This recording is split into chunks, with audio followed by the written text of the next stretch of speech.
Morning guys! Dahil sa hindi ako pumasok ngayon sa trabaho, magluluto tayo ng lumpiang toge. Ito yung recipe na lagi kong ginagamit guys. Ayan, inuna ko muna siyang lutuin yung tokwa natin. Hiniwa-hiwa ko na siya ng maliliit. Nilalagyan ko nga pala ng tokwa itong lumpiang toge natin. Masarap to guys kung meron pa siyang sayote tsaka green beans. Ngayon, kung tayo lang din naman yung kakain, pwede na yung kahit ito lang. Saka hindi ko siya nilagyan ng karne. Puro siya gulay lang. Tapos meron tayong carrots, repolyo, bawang sibuyas, saka yung ating toge na may buto. Pag maglulumpia kayo ng toge guys, ganitong toge yung bilhin nyo ha. Ito na be, yung recipe na hinihingi mo. Gantong toge yung bibilhin mo, yung may buto pa siya. Yung may, ano bang tawag dito? Yun na yun, may buto. Tapos yung lumpia wrapper natin. Siyempre, lahat naman tayo marunong magluto ng lumpiang toge. Nagkakatalo lang yan sa mga lasa.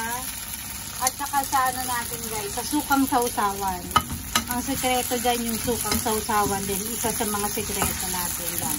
Pag masarap yung suka na sausawan mo, masarap din yung toge. Siyempre, bukod dun sa lasa na timpla mo sa toge, kasama na yung sa suka. Ayan, ayan yung, igigisa lang natin ito lahat guys. Igigisa natin. Ilalagyan ko nga pala siya ng oyster sauce.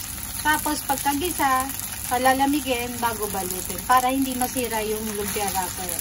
Luto na yung ating tokwa guys. Lagay na natin yung bawang. Pwede namang iprito nyo yung tokwa ng buo, tapos hiwa-hiwain nyo. Pero ako kasi mas gusto ko pati yung loob, luto siya, na prito. Ayan. Cooking show muna tayo ngayon sa ating vlog. Ayan. Susunod na natin tong sibuyas natin. Ganun lang din ulit. Halu-haluin hanggang sa medyo maluto yung sibuyas. Bago natin lagay yung mga gulay. Lagay na natin yung carrots natin guys. Ayan. Hiniwa ko siya ng pahaba pero manipis. Itong lumpiang toge guys, masarap din siyang iulam sa kanin, saka pang merienda mo.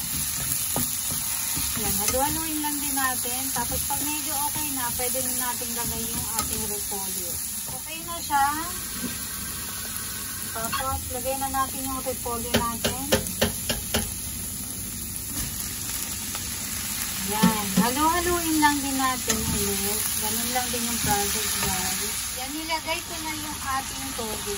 Mukha lang siyang marami tingnan guys. Pero mamaya, pag naluto na tong gulay, kukunti na rin yan. Kung sisiksikin nyo yung 10 piraso ng lumpiang wrapper, kasya yung 10 dito guys. Makakagawa tayo ng 10. Ayan. Timplahan na natin ng asin, bechin, paminta lang naman. At saka nga pala oyster sauce. Ayan na siya guys. Nalagyan ko na siya ng mga pampalasa natin. Haluin na lang. Tapos, konti lang. Mabilis lang naman maluto yung gulay natin. Kaya, palalamigin mo lang bago ibalo. Ayan na siya. Ayan guys. Luto na. Palalamigin na natin to. Tsaka natin ibabalo.